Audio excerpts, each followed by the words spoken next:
आज की कहानी स्टीव जॉब्स का एक शानदार प्रेरणादायक भाषण है जिसे सुनने के बाद आपके जीवन में भी काफ़ी बदलाव आएंगे। ये अगले शब्द स्टीव जॉब्स के हैं। धन्यवाद। आज विश्व के सबसे बेहतरीन विश्वविद्यालयों में से एक के दीक्षांत समारोह में उपस्थित होने पर मैं स्वयं को बहुत ही सम्मानित महसूस कर रहा हूँ। मैं आपको एक सच बताना चाहता हूँ कि मैं कभी किसी कॉलेज से पास नहीं हुआ और आज पहली बार मैं किसी कॉलेज ग्रेजुएशन समारोह के इतने समीप पहुंचा हूं। आज मैं आपको अपने जीवन की 3 कहानियां सुनाना चाहता हूं। बहुत अधिक कुछ नहीं, केवल 3 कहानियां। मेरी पहली कहानी डॉट्स कनेक्ट करने के विषय में है। पहली कहानी डॉट्स कनेक्ट करने के विषय में है। रीड कॉलेज में प्रवेश लेने के 6 महीने के अंदर ही मैंने पढ़ाई छोड़ दी, लेकिन मैं उसके 18 महीने बाद तक वहाँ किसी तरह आता जाता रहा। तो प्रश्न यह है कि मैंने कॉलेज क्यों छोड़ा। वास्तव में इसकी शुरुआत मेरे जन्म से पहले की है। मेरी जन्म देने वाली माता एक यंग अविवाहित ग्रेजुएट छात्रा थी और वह मुझे किसी और को गोद लेने के लिए देना चाहती थी, किंतु उनकी यही इच्छा थी कि कोई कॉलेज ग्रेजुएट ही मुझे अडॉप्ट करे। इस प्रकार सब कुछ सेट था और मैं एक वकील और उसकी पत्नी के द्वारा अडॉप्ट किए जाने वाला था कि अचानक उन्होंने अपना विचार बदल दिया और निर्णय लिया कि वास्तव में उन्हें एक लड़की चाहिए। इसलिए तब आधी रात को मेरे माता पिता, जो तब वेटिंग लिस्ट में थे, को कॉल करके बताया गया कि हमारे पास एक बेबी बॉय है, क्या आप उसे गोद लेना चाहेंगे? और उन्होंने तुरंत हाँ कर दी। बाद में मेरी जन्म देने वाली माता को पता चला कि मेरी माता कॉलेज से ग्रेजुएट नहीं है और पिता तो हाई स्कूल भी पास नहीं है। इसलिए उन्होंने अंतिम अडॉप्शन पेपर साइन करने से मना कर दिया। लेकिन कुछ महीनों के बाद मेरे होने वाले माता पिता के मुझे कॉलेज भेजने के वचन देने के कारण वह मान गई। इस प्रकार मेरी जिंदगी की शुरुआत कुछ इस तरह हुई और 17 वर्ष बाद मैं कॉलेज गया। किंतु गलती से मैंने स्टैनफोर्ड जैसा ही महंगा कॉलेज चुन लिया। मेरे वर्किंग क्लास माता पिता की सारी जमा पूंजी मेरी पढ़ाई में खर्च होने लगी। 6 महीने बाद मुझे इस पढ़ाई का कोई महत्व दिखाई नहीं दिया। मुझे कोई आइडिया नहीं था कि मैं अपनी ज़िंदगी में क्या करना चाहता हूँ और कोई आइडिया नहीं था कि कॉलेज किस तरह मुझे इसमें मदद करेगा। और यहाँ मैं अपने माता पिता की जीवन भर की जमा पूंजी खर्च करता जा रहा था। इसलिए मैंने कॉलेज ड्रॉप आउट करने का निर्णय लिया और यही विचार किया, जो भी होगा अच्छा होगा। उस समय तो यह सब कुछ मेरे लिए बहुत डरावना था, लेकिन जब मैं बीते हुए समय में देखता हूँ तो मुझे लगता है यह मेरी ज़िंदगी का सबसे अच्छा निर्णय था। जैसे ही मैंने कॉलेज ड्रॉप आउट किया तो मुझे जिन क्लासेस में इंटरेस्ट नहीं था तो मैंने उन्हें करना छोड़ दिया और मैं केवल अपने इंटरेस्ट की ही क्लासेस करने लगा। यह सब कुछ इतना आसान नहीं था। मेरे पास रहने के लिए कोई कमरा नहीं था, इसलिए मुझे दोस्तों के कमरों में ज़मीन पर सोना पड़ता था। मैं कोक की बोतलों को लौटाकर मिलने वाले पैसों से खाना खाता था। मैं प्रत्येक रविवार रात को 7 मील पैदल चलकर हरे कृष्णा मंदिर जाता था, जिससे कि सप्ताह में कम से कम एक दिन पेट भरकर खाना खा सकूं। यह करना मुझे अच्छा लगता था। मैंने अपने जीवन में जो भी अपनी जिज्ञासा और इंट्यूशन की वजह से किया, वह बाद में मेरे लिए अनमोल साबित हुआ। इसे मैं एक उदाहरण के द्वारा बताता हूँ। शायद उस समय रीड कॉलेज देश की सबसे अच्छी जगह थी, जहाँ कैलीग्राफी सिखाई जाती थी। पूरे कॉलेज परिसर में हर एक पोस्टर, हर एक टेबल बहुत ही खूबसूरती से हाथों से कैलीग्राफ किया जाता था। क्योंकि मैं कॉलेज छोड़ चुका था, इसलिए मुझे सामान्य क्लासेस करने की कोई आवश्यकता नहीं थी। तो मैंने निर्णय लिया कि मैं कैलीग्राफी की क्लासेस करूँगा और इसे अच्छी तरह से सीखूंगा। मैंने सेरिफ और सैंस सेरिफ टाइप फेसेस के बारे में सीखा। अलग अलग अक्षरों के बीच में स्पेस वेरी करना सीखा और किसी अच्छी टाइपोग्राफी को क्या अच्छा बनाती है यह भी सीखा। यह खूबसूरत था, ऐतिहासिक था, इतना आर्टिस्टिक था कि इसे विज्ञान द्वारा कैप्चर नहीं किया जा सकता था और यह मुझे बहुत ही आकर्षक लगता था। उस समय ऐसा कोई भी विचार नहीं था कि मैं इन चीज़ों का प्रयोग कभी अपने जीवन में करूँगा, लेकिन जब 10 साल बाद हम पहला मैकिन्टोश कंप्यूटर बना रहे थे तब मैंने इसे मैक में डिज़ाइन कर दिया और यह खूबसूरत टाइपोग्राफी वाला विश्व का पहला कंप्यूटर बन गया। अगर मैंने कॉलेज में केवल कैलीग्राफी में ही प्रवेश नहीं लिया होता तो मैक में कभी मल्टीपल टाइपफेसेस या प्रोपोर्शनली स्पेस्ड फॉन्ट्स नहीं होते। और क्योंकि विंडोज़ ने मैक की कॉपी की थी तो किसी भी पर्सनल कंप्यूटर में यह सब नहीं होता। अगर मैंने कभी ड्रॉप आउट ही नहीं किया होता तो मैं कभी कैलीग्राफी की वो क्लासेस नहीं कर पाता और फिर शायद पर्सनल कंप्यूटर में जो फॉन्ट्स होते हैं वो होते ही नहीं। अवश्य ही जब मैं कॉलेज में था तो भविष्य में देखकर इन डॉट्स को कनेक्ट करना असंभव था, लेकिन 10 साल बाद जब मैं बीते हुए समय में देखता हूँ तो सब कुछ बिल्कुल स्पष्ट नजर आता है। आप कभी भी भविष्य को देखकर डॉट्स कनेक्ट नहीं कर सकते, आप केवल पीछे देखकर ही डॉट कनेक्ट कर सकते हैं। इसलिए आपको विश्वास करना होगा कि अभी जो भी हो रहा है वह आगे चलकर किसी न किसी तरह से आपके फ्यूचर से कनेक्ट हो जाएगा। आपको किसी न किसी में विश्वास करना ही होगा, अपने गट्स में, अपने भाग्य पर, अपने जीवन पर, अपने कर्म में या किसी न किसी चीज में विश्वास करना ही होगा। क्योंकि इस बात में विश्वास रखना कि आगे चलकर डॉट्स कनेक्ट होंगे आपको अपने दिल की आवाज़ सुनने की हिम्मत देगा, उस समय भी जब आप बिल्कुल अलग रास्ते पर चल रहे होंगे और यह बात आपको अन्य लोगों से अलग बनाएगी। मेरी दूसरी कहानी लव और लॉस के विषय में है। मेरी दूसरी कहानी लव और लॉस के विषय में है। मैं सौभाग्यशाली था। मैं जिस चीज़ से प्यार करता था वह मुझे जल्दी मिल गई। वॉज और मैंने अपने पिता के गराज में एप्पल शुरू की। तब मैं 20 वर्ष का था। हमने बहुत मेहनत की और 10 साल में एप्पल 2 लोगों से बढ़कर $2 बिलियन और 4,000 लोगों की कंपनी हो गई। हमने अभी 1 साल पहले ही हमारी बेहतरीन रचना मैकिन्टोश रिलीज की और मैं 30 का हो गया था और मुझे कंपनी से निकाल दिया गया। आप अपनी बनाई हुई कंपनी से कैसे निकाले जा सकते हैं? जैसे जैसे एप्पल ग्रो करने लगी हमने एक ऐसे बुद्धिमान आदमी को हायर किया जिसे मैंने सोचा कि वो मेरे साथ मिलकर कंपनी आगे बढ़ाएगा। पहले 1 साल सब कुछ ठीक प्रकार से रहा, लेकिन फिर कंपनी के फ्यूचर विजन को लेकर हम दोनों में विवाद होने लगे। बात बोर्ड ऑफ डायरेक्टर तक पहुंच गई और उन लोगों ने उसका साथ दिया। इस प्रकार 30 वर्ष की आयु में मुझे निकाल दिया गया और पब्लिकली भी निकाल दिया गया। जो मेरी पूरी अडल्ट लाइफ का फोकस था वह अब खत्म हो चुका था और यह पूरी तरह से ही बर्बाद करने वाला था। मुझे वास्तव में अगले कुछ महीनों तक समझ ही नहीं आया कि मैं क्या करूं।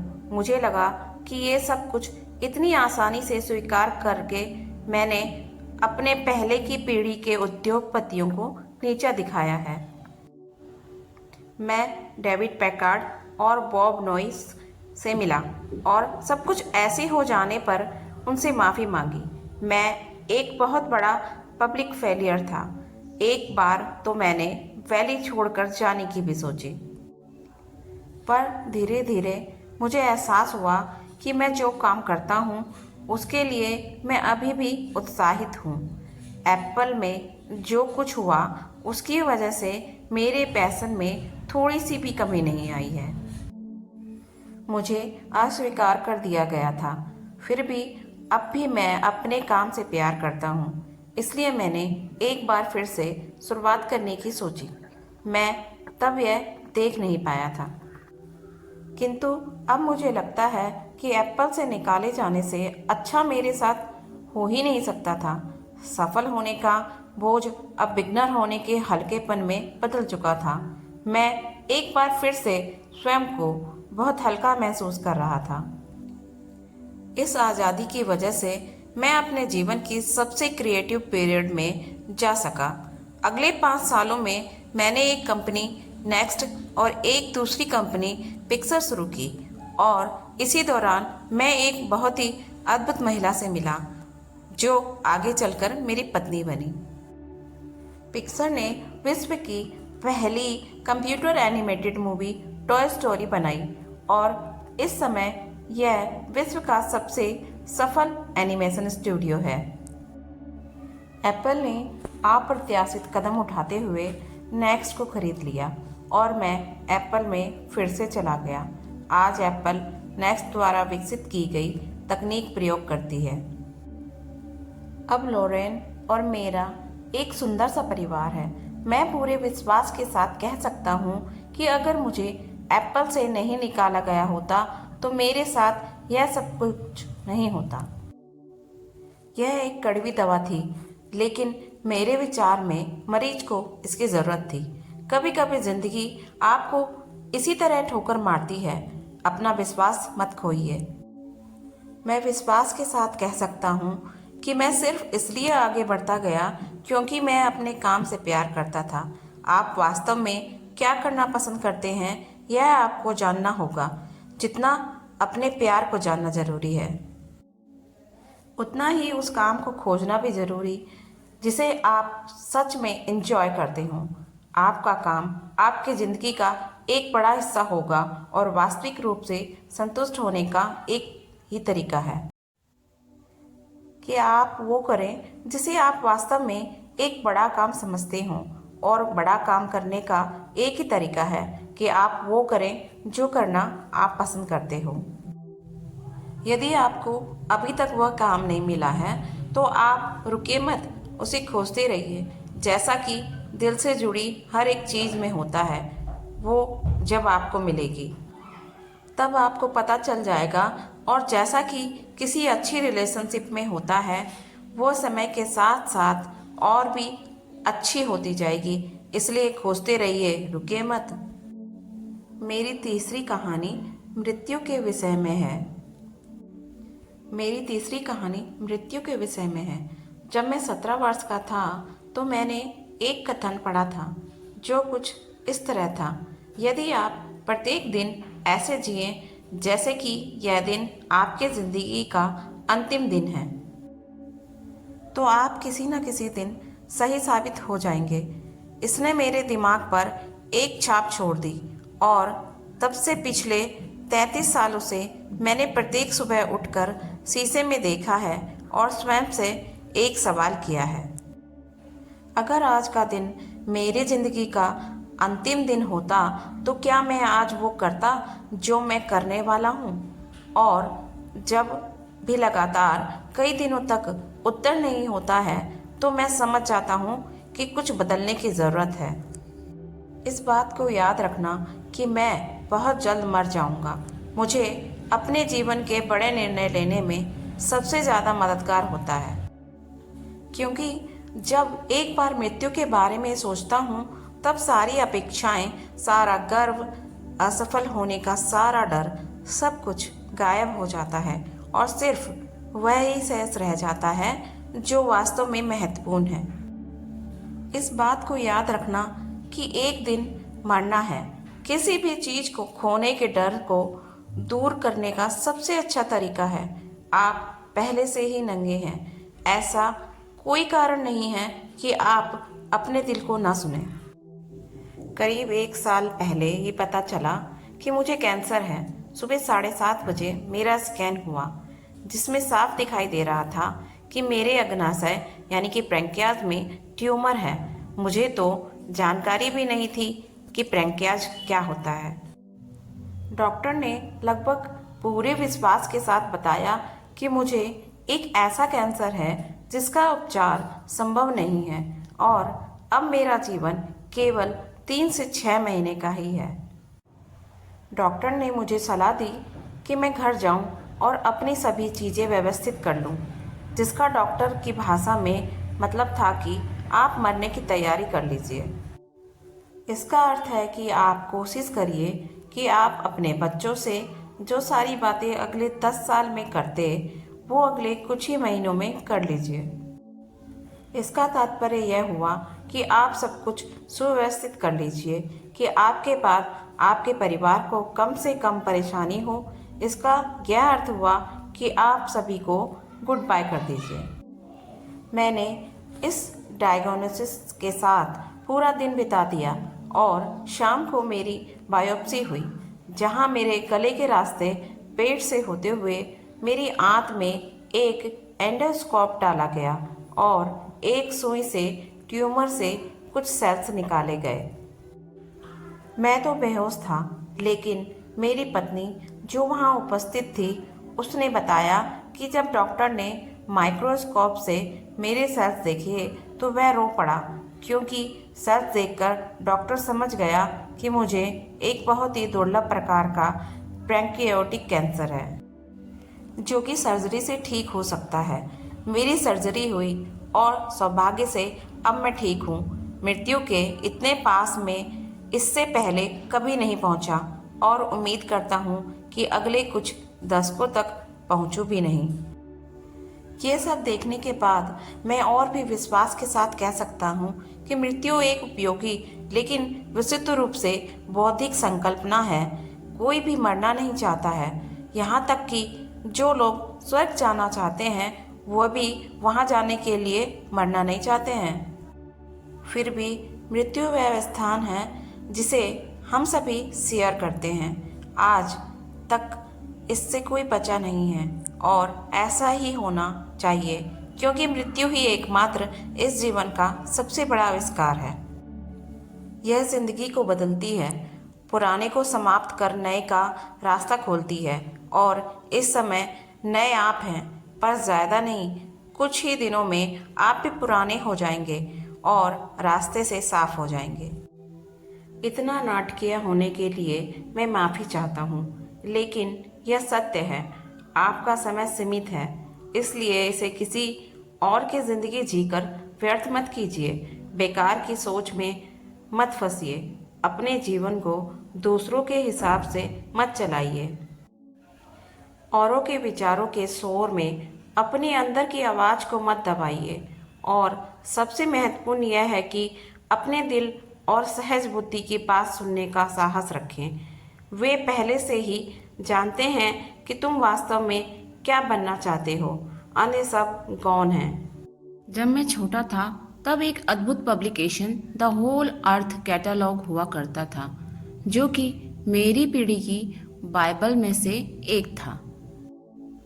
इसे स्टीवर्ट ब्रैंड नाम के एक व्यक्ति, जो यहाँ मेलोन पार्क से अधिक दूर नहीं रहते थे, ने इसे अपना काव्यात्मक स्पर्श देकर बड़ा ही जीवंत बना दिया था। ये 60 के दशक की बात है, जब कंप्यूटर और डेस्कटॉप पब्लिशिंग नहीं हुआ करती थी। पूरी सूची टाइपराइटरों, कैंची और पोलराइड कैमरों की मदद से बनाया जाता था। वह सब कुछ ऐसा था मानो कि गूगल को एक किताब के रूप में बना दिया गया हो, वह भी गूगल के आने के 35 साल पहले। वह एक आदर्श था, अच्छे टूल्स और महान विचारों से भरा हुआ। स्टीवर्ट और उनकी टीम ने द होल अर्थ कैटलॉग के अनेक संस्करण निकाले और अंत में एक अंतिम संस्करण निकाला। यह 70 के दशक का मध्य था और तब मैं आपकी उम्र का था। अंतिम संस्करण के पिछले कवर पर प्रातःकाल के किसी गांव की सड़क का चित्र था। वो कुछ ऐसी सड़क थी जिसपे यदि आप रोमांचित हो तो किसी से लिफ्ट मांगना चाहोगे। और उस चित्र के नीचे लिखा था स्टे हंग्री स्टे फुलिश, यह उनका अंतिम संदेश था जब उन्होंने साइन ऑफ किया। स्टे हंग्री स्टे फुलिश, और मैंने अपने लिए हमेशा यही मांगा है। और अब जब आप सभी यहाँ से ग्रेजुएट हो रहे हैं तो मैं आपके लिए भी यही विश करता हूँ, स्टे हंग्री स्टे फुलिश। आप सभी को बहुत बहुत धन्यवाद। यहाँ पर स्टे हंग्री स्टे फुलिश का अर्थ है, स्टे हंग्री मतलब भूखे रहो। भूखे किस चीज़ के लिए भूखे रहना? महत्वाकांक्षा के लिए भूखे रहना, कुछ पाने के लिए भूखे रहना, एक अपनी मंजिल तक पहुँचने के लिए भूखे रहना।